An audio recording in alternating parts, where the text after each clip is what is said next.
Hello everyone, this is English for you, and on this channel you will get how to speak English fluently. I will try to make videos both in English and Hindi, so it will be beneficial for you all. So finally, now let's get started.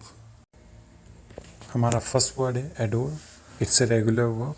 Regular verb means last में आप word के D लगाएंगे. Okay, तो ये हमारी past और past participle form दोनों बन जाएगी. एडोर्स एस फॉर्म और एडोरिंग आईएनजी फॉर्म. मीनिंग पसंद करना, किसी चीज़ को पसंद करना. वो इंसान भी हो सकता है, कोई एनिमल भी हो सकता है. मैं अपने पेरेंट्स को बहुत चाहता हूँ या प्यार करता हूँ. I adore my parents. मैं उसके व्यवहार और बर्ताव को पसंद करता हूँ. So I adore him for his behaviour. मैं अपने कंट्री जाना पसंद करूँगा. I would adore to go back my homeland और कंट्री. बिहेवियर में आप एक चीज़ देखेंगे, बिहेवियर यूके में स्पेलिंग BEHAVIOUR और यूएस में BEHAVIOR. So there is no U in US after O, but in UK there is you. Next sentence, वह अपनी वाइफ को पसंद करता है. He adores his wife. Next word accuse. Past and past participle form accused, accuses S form and accusing ing form. आरोप लगाना with proof. इसका मतलब है एग्जाम्पल, रोहन उस पर हमेशा चोरी का आरोप लगाता है. Rohan accuses him of cheating every time. Next sentence, उसने पुलिस पर गलत इन्वेस्टिगेशन का आरोप लगाया. He accused the police of wrong investigation. Now एक चीज़ आप नोट करें यहाँ पर, accuse और of हमेशा एक साथ आते हैं, और जिस पर आरोप लगाया जा रहा है उसको हम accuse और of के बीच में प्लेस कर देते हैं. जैसे यहाँ पर पुलिस है तो पुलिस को हमने लिख दिया है. यहाँ पे him है तो हमने accuse और of के बीच में him लिख दिया है. तुम उस पर देर से आने का आरोप क्यों नहीं लगा रहे हो? Why are you not accusing him of coming late? Next, इस सेंटेंस को दूसरा कहने का तरीका ये भी है, Why aren't you accusing him of coming late?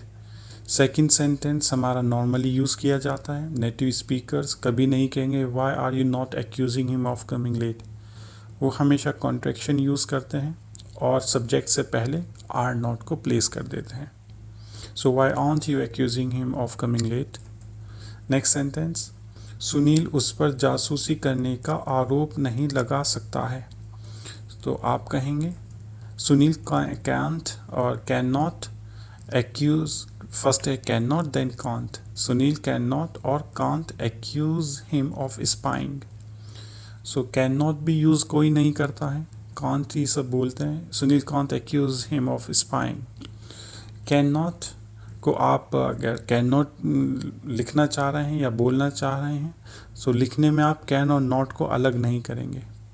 अगर आप कैन और नॉट को अलग कर देते हैं तो रॉन्ग हो जाएगा. Next word acquisition. एक्विजिशन आरोप को बोलते हैं. सीबीआई उस पर कोई आरोप सिद्ध नहीं कर पाई. CBI didn't prove any acquisition on him. वकील साहब की ये जिम्मेदारी है अपने क्लाइंट को आरोपों से दूर रखे. This the duty of a lawyer to keep his client away from accusations. उसने सभी आरोपों से मना किया. He denied all accusations. Next word the accused. Very important word. आरोपी जिस पे आरोप लगाया गया है उसको हम बोलते हैं द एक्यूज्ड. हिंदी में अभियुक्त भी बोला जाता है. कोर्ट ने आरोपी को आज जमानत दे दी. It means the court has given the bail to the accused. आरोपी को सज़ा मिलनी चाहिए थी. The accuse should have been punished. इस सेंटेंस को आप दूसरी तरीके से भी कह सकते हैं, the accuse should have been given punishment. Next, क्या आरोपी को रिमांड पर भेजना चाहिए? रिमांड में दोबारा जेल भेजना. Should the accuse send to remand? क्या आरोपी जमानत पर बाहर है? Is the accuse on the bail? तुम आरोपी को कैसे छोड़ सकते हो? How could you release the accused? Next word, alleged, past form alleged, and past participle form is also alleged. S form alleges, and alleging is the ing form. Meaning आरोप लगाना लेकिन बिना किसी प्रूफ के। जैसे उसने मुझ पर आरोप लगाया कि मैंने चोरी की है। He alleged me for stealing the money. पैसों की चोरी की है। और आप ये भी कह सकते हैं he alleged that I stole the money. Both are same, sense is same. Police ने आरोप लगाया उसने चोरी की है। The police एलिज्ड him for robbery. Okay, तो आप यहाँ पे रॉबरी यूज़ करेंगे। उसने आरोप लगाया कि उसको परेशान किया गया था। He alleged, past form, he alleged that he had been assaulted, परेशान करना, असॉल्टेड। नेक्स्ट, तुम उस पर आरोप कैसे लगा सकते हो? How could you allege him? Next word, allegation, आरोप। ये आरोप गलत है। This allegation is wrong. मैं इस आरोप की निंदा करता हूँ। I criticise this allegation. हमको आरोपों से बचना चाहिए। We should keep our self away from allegations. Okay. Next word is compel. Past form compelled. Past participle form is also compelled. Compels is the S form and compelling is the ing form. Meaning force करना, किसी पर दबाव डालना या किसी काम के लिए किसी को मजबूर करना। सेंटेंस, तुम उसको मजबूर नहीं कर सकते हो। यू कैन नॉट और यू कांट कंपेल हिम। किसी पर दबाव डालना अच्छी बात नहीं है। It's not good to compel any one. वह उसे मजबूर करता था।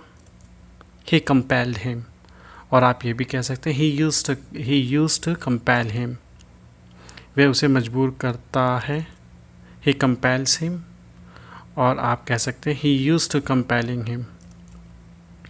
तुम उसे मजबूर क्यों करते हो? Why do you compel him? And this is the exercise for you. There are 3 sentences. First one, Rahul पर मर्डर का आरोप लगाया गया था।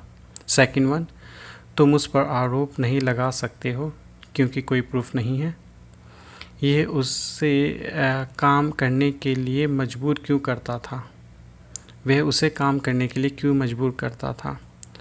आप तीनों सेंटेंस की ट्रांसलेशन कमेंट बॉक्स में लिखिए, मैं उनको चेक करूँगा और आपको राइट सेंटेंसेस इनकी राइट ट्रांसलेशन मैं आपको कमेंट बॉक्स में बताऊँगा। Thank you all.